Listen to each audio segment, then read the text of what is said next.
Imagine a classroom where students are fully engaged, where information is at their fingertips, and where learning goes beyond the textbook. This is not a utopian fantasy. It's a reality we can realize by allowing cell phones in schools for educational use.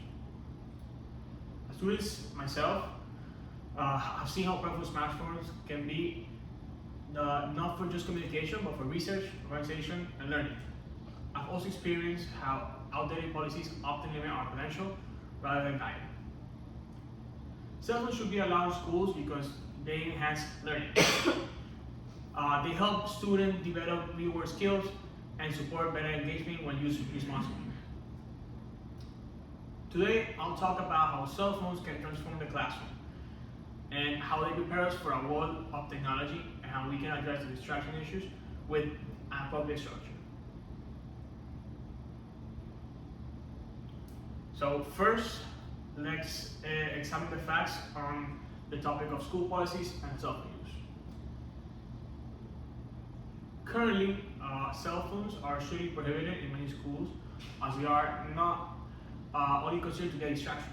Prohibiting them, however, it doesn't discourage students from using them regardless. It only makes them use the cell phone secretly, decreases trust, and consumes time on the enforcement of policies. More importantly, it removes a useful tool that could potentially enhance learning. According to a 2020 PW Research Center report, 90% of teens have access to smartphones, and 45% say they are online almost constantly. With that level of access, schools should not be banning phones. Schools should be teaching students how to use them appropriately. Cell phones can be used for the on-the-spot research, interactive polls, translation programs for non-native speakers, calculators, and even learning programs like Duolingo or Khan Academy. When used properly, these tools help all types of learning, especially those who need visual or auditory instruction. In a class where cell phones are part of lessons, students will most likely participate to engage and recall information. This sets them up not only for academic success, but success in engagement technology. Now, some will argue that phones create more issues than they resolve in schools, but let's examine these concerns. There are others who claim phones are too distracting, but the truth is distraction happens with or without technology. Moderated use like tag breaks or phone activities organized through app can stabilize this abuse. As Nancy Duarte discussed in a TED Blog interview, if you want to persuade people, you have to show them what it is and what could be. That contrast makes people want change. And what we're doing here is illustrating what schools are missing out on not by changing the policies.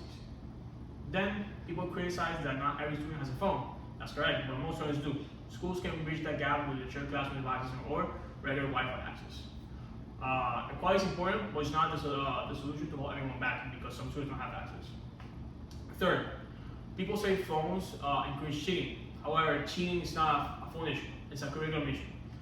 Well-designed tests, critical thinking projects, and open book style learning reduce the possibility and the need to cheat. Instead of taking away students' tools, it's better to teach them how to use them ethically. So, how do we move forward with this in a good and responsible way? So, imagine students using phones to scan QR codes for interactive lessons, respond to real-time polls, or collaborate with others using tools like Google Docs. These are not distractions, these are strategies for engagement. Here's how we can do it.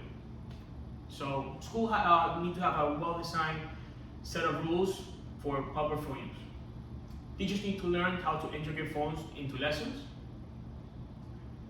and classes need to be structured for tech times or with digital tools.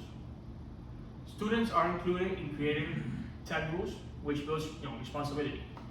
The Center for Digital Education discovered that classrooms that allow mobile devices have seen improved student engagement, improved collaboration, and greater participation in lessons.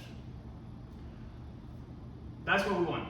A system where phones don't hinder learning, they enhance it. So let's review all that and remember why it matters.